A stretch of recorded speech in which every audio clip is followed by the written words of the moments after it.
What people don't know about me is that I was suspended from school 3 times for trying out all sorts of things, like things that people would never imagine of someone who goes on to be a monk. I was experimenting with all the drugs in the world. I had multiple relationships. I was really trying to search for some sort of meaning, fulfillment, and for as long as I've known, I've been chasing thrill. And at 18, I was really fortunate when I met a monk. And this monk was invited to speak. And I kind of just went because one of my friends forced me to. At that time, I was listening to CEOs and entrepreneurs and business people and marketers who I thought that's what I was aspiring to be like. And then I hear this monk. And he captivated me like no one had ever captivated me before. That was the beginning of what changed me. Because I went from being someone who did only want all those things to become successful and trying to, but I started hearing my own inner voice much more in all that noise that I had around me. I remember one of my parents had a maths tutor for me because they wanted to be amazing at maths. And I was pretty good at numbers, and I'd have this tutor and he'd tell me that, he goes, the reason that you're struggling with the next question is because you're always worried about what your parents think. And that really stayed in my head. I was just like, wow, so as long as I'm trapped by what my parents think, I can actually never find the answers to the real questions of life. And it was kind of like this collation of little things that just made me think, wait a minute, having money, having fame, that just doesn't seem to add up. And then meeting the monk kind of made that shift possible. And as I said, he was completely captivating. And then I found out that he'd given up jobs in Google and Microsoft to be a monk. And I thought to myself, who does that? You know, he's given up everything that I'm chasing and that all my friends are chasing, but he seems happier than anyone I've ever met before. And he spoke about this incredible principle where he said that we should plant trees under whose shade we do not plan to sit. And he was speaking about this principle of selfless sacrifice. And that kind of just penetrated me right there. When he said the words selfless sacrifice, for the first time in my life, I felt a thrill about something that I'd never felt before. I thought, wow, giving up everything you have for the service of others sounds like the best thing you could possibly do. I've always had friends who are older than me. And I could see a lot of them in the most successful careers, successful jobs, beautiful partners, whatever it was. But I saw a sense of lack of fulfillment, meaning, and purpose in their lives. And I've always been an observer, and I would see these people who are like 5 years older than me, 7 years older than me, maybe 10 years older than me. And I'd be watching them and go, is that the life I want? And often the advice I give to people today is fast forward where you are, look at yourself in 10, 15, 20 years time, and ask yourself the question, is that where I want to be? If you're in a company, look at the person who's 20 years ahead of you and ask yourself, is that where I want to be? If you're in a startup, look at where other startups have got to in similar roles and go, is that where I want to be? And if the answer is no, then you need to find a new path. And for me, the answer at that time from observing was no. The path that my parents or society or the university I went to or the community I had that was carving out for me, it didn't feel like the path for me. So I was almost seeking an alternative or a new path. I was just so fortunate that it happened to be an uplifting, powerful path as opposed to something that could have actually taken me down the wrong road, because that could have been possible too. See, we live in echo chambers. We're just surrounded by the same thinking. So for me, the first step is just opening yourself up to new experiences and new role models.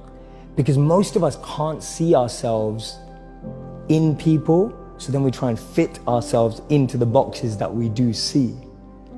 And I mean, there's this beautiful quote that I've been saying it everywhere, and I wish I wrote it, but I didn't. So it's by a philosopher and writer named Cooley. And he said that today, I'm not what I think I am.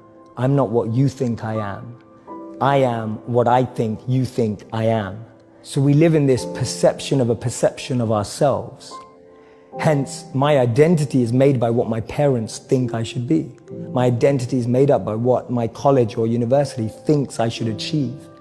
While you're living in that bubble and that echo chamber, getting to what you really want to do is impossible, because maybe that just doesn't fit. And I think so many people feel that way today, that they don't fit into the current education system. They don't fit with the 3 or 4 or 5 careers that you're taught exist.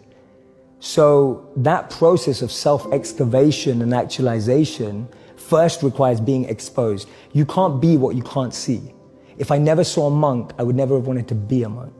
If I never meet a billionaire, I wouldn't want to be one, because I wouldn't know what that feels like. I don't know what it looks like. I don't know what it takes. And I think that's the biggest challenge of our society, that we're not exposed. So that's the first step, being exposed to unique experiences and role models. Second step is finding that experience or role model that you're passionate about, and exactly like you said, taking it seriously. Shadow them, network with them, spend time with them, observe them, even from afar. It takes that observation, being addicted to observing that person's lifestyle.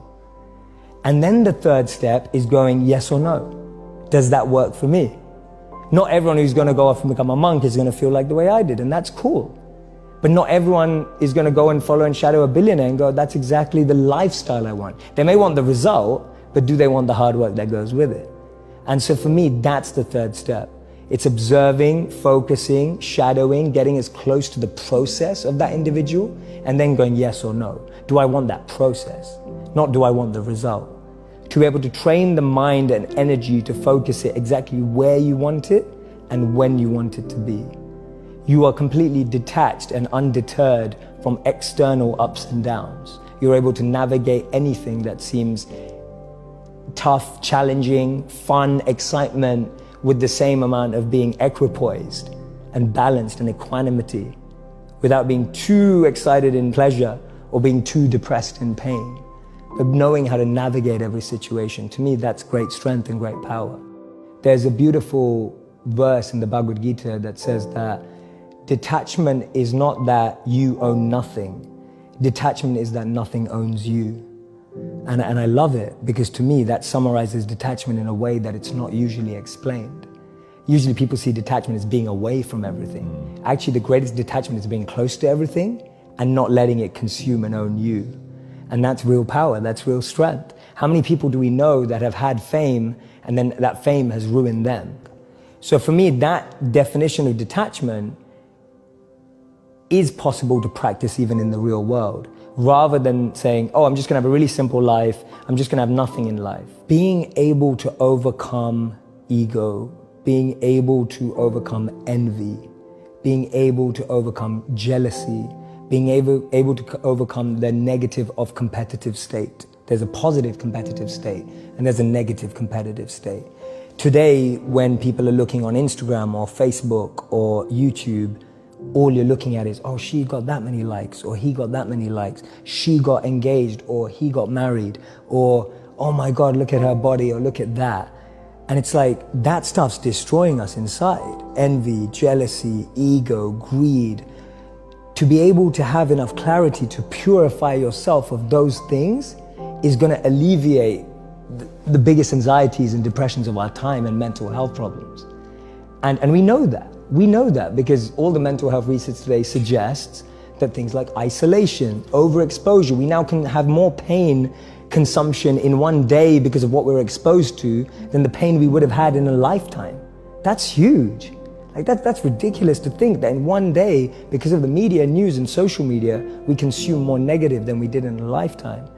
For me, being able to have time, energy and clarity to focus on self-purification, that is the best thing about being a monk, because you have that time, reflection and a process and an environment that only allows you to become more purified of those things. And I started to dig deeper, and I was looking at, a lot of people lie about their dates of employment. So instead of 3 days, it's now 3 months, whatever it may be. Now, I dug deeper and I wanted to meet some of these people and speak to people. And so I spoke to people who lie on their resumes, and we know that at least 40 to 50% tell us they do. The thing is, no one was proud of that. No one was like, yeah, I know I'm gonna get. Really what it came down to is we're really insecure about our own abilities. Really what it came down to is we're not confident about what we have to offer. What it came down to is a lack of self-awareness. What it came down to is a lack of understanding. What am I good at? What am I passionate about? What am I bringing to the table? That's what people were really worried about. They were worried about the job, but when you dug beneath the surface, the real behavioral trait that was coming out was insecurity and being unconfident about one's potential. That tells us a lot. That indicates a lot about human behavior and human nature. That the noise from outside makes us want to fit into a container. And that stops us from differentiating between what is my mind saying and what is my intelligence saying. And what happens is that noise becomes your voice. So that noise becomes what you think is what you're saying.